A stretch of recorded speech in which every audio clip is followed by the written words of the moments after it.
may know, this is my last evening anchoring Special Report. I'll be back in the new year in a new capacity. More about that later.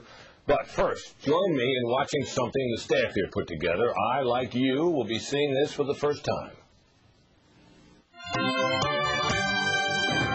Welcome to Washington. I'm Brit Hume, and I'll be here at this time each night. Special Report is about the struggle for power in the national government, about the power struggle in Washington. We were supposed to have a month to get it ready in January, and it starts sometime in February of 1998. I did not have sexual relations with that woman. And then Monica Lewinsky happened, and we thought, let's just go ahead and start it. We were as prepared as we could be, but the show went fine, and it's been going ever since. I saw him in the hall, and it was great. He came sort of swooping down with his jacket trailing behind him, and he was excited to be there. When I was a newspaper reporter, and I would watch people on television, the one I always wanted to be most like if I ever got into television was Brit. He had the mind of a journalist, and that's all he ever thought about, was getting the story and getting the story right. He's pounded me on craftsmanship, how to write a story, how to keep it simple. Hello, Carl. Hi, Brett. How are you? Your script was much improved.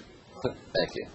Words matter, Carl. I was always saddened when he left ABC and went over to Fox, but I remember talking to him when he first went over there, and he was talking about what a pleasure it was to work with young reporters who he thought would develop into something really fine in this business. And you could see the pride in his eyes. When I got a thumbs up from Brit, or heard through the grapevine that he liked one of the pieces, that was it. It was a big, big deal. After decades of hard work, you've become one of the most respected journalists in the business. You're a role model for young reporters.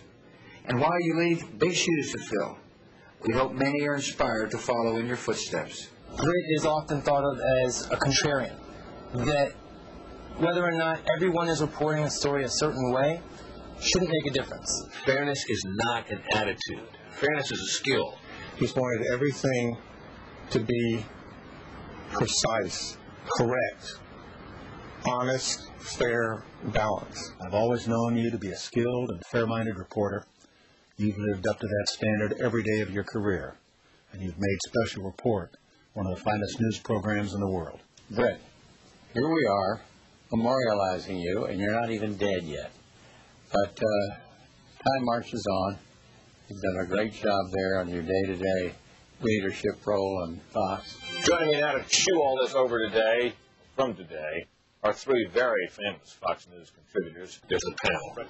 I believe from the start of this show that people like to hear journalists analyze, not necessarily judge, but analyze issues. Brit wants you to come prepared. He wants you to know a lot. He wants you to have some facts at your command, but he also wants you to come to play. He sets a high standard, but he's also incredibly supportive and fun to work with, and also hysterically funny. Novak was cited for failing to yield the right of way. We're in the middle of a segment here, excuse me. And we have some thoughts about it from a couple of very eager guys, as you might have seen. Couldn't wait to get in here. I've always said, and I've told any number of people, that if I weren't on this show, it is the show that I would watch. That was the worst debate in Western history. and that includes the ancient Greeks. One thing that he really loves is words. And now the most engaging, scintillating, interesting, absorbing, captivating 2 minutes in television, the latest from the political grapevine. He's very comfortable with the $5 words, and he's not putting on airs. He really talks that way. I would say that you could call him sort of the Genghis Khan of grammar. We were driving along the highway, and all of a sudden, Brit started screaming at the GPS unit. He was yelling at it because it was not using proper grammar. He's a very hard worker, very serious about what he does. He's very good at what he does. Now, folks, as you may be able to tell, the lights have gone out here in the studio in Washington, so I'm broadcasting in the dark a bit here. But I wish people could hear the banter right before the show, because it's pretty funny. So you say it loud to make it have more credibility. What Prime Minister Major must now decide is how far to carry the program. Screaming.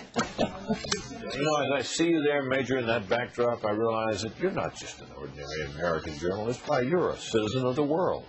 Yes, indeed I am. What do you want? You want to smile? You want to smirk? You want to wink? Brit gave me this after he wore it on the Hill and at the White House and on the campaign trail. It's totally beaten up now. I've worn it now on 3 presidential campaign trails, and he wore it for like 10 or 100 years before that. Hi, Brett. Hey, Britt. I called Brit Brett. History tells us, Brett, that these Brit Husky's efforts. Shouldn't have done that, Brit.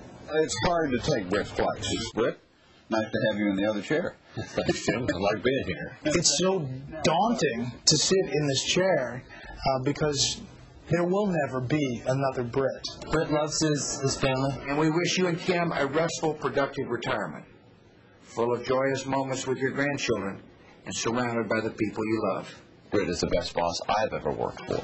Lynn and I wish you all the best in the years ahead, and we congratulate you on a job well done. Thank you, Brit. Thank you for setting a standard that we'll all do our very best to live up to. So, Brit, I salute you, and I wish you well, and I look forward to playing a round of golf, or two, with you as we move on. Thank you, Britt, for letting me work with you and direct you. Britt, thank you so much for everything you've done for me. I hope you all the best in the future. All the best. All my love. Thank you so, so much for everything. Britt, thanks for everything. Thank you, Britt. It's fun. It's hard work, but it is rewarding. Coming here was the easiest decision I ever made. Wow.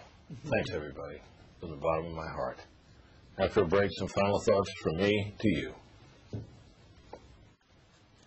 Finally, tonight, as we've noted, starting the first of the year, I'll have a new assignment here at Fox News as senior political analyst, and I'm delighted to tell you that my good friend and colleague Bret Baier will take over as the anchor of a special report, though I will be a frequent part of it in my new job.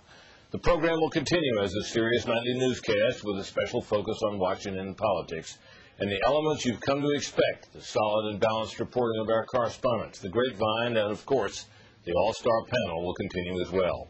The success of this program is the work of many people, too numerous to mention here, and I thank all of them for years of hard and highly professional work. But I also want to thank you, the viewers, who have responded to it in such numbers. It is your loyalty that makes it all possible, and I hope and trust that that, too, will continue. As I have vacation coming, this will be my last night in the anchor chair. Bret will be here after the holidays, and so, in a new year, in a new role, will I. And that's special report for this time. Please tune us in next time, and in the meantime, more news is on the way. Fair, balanced, and fair.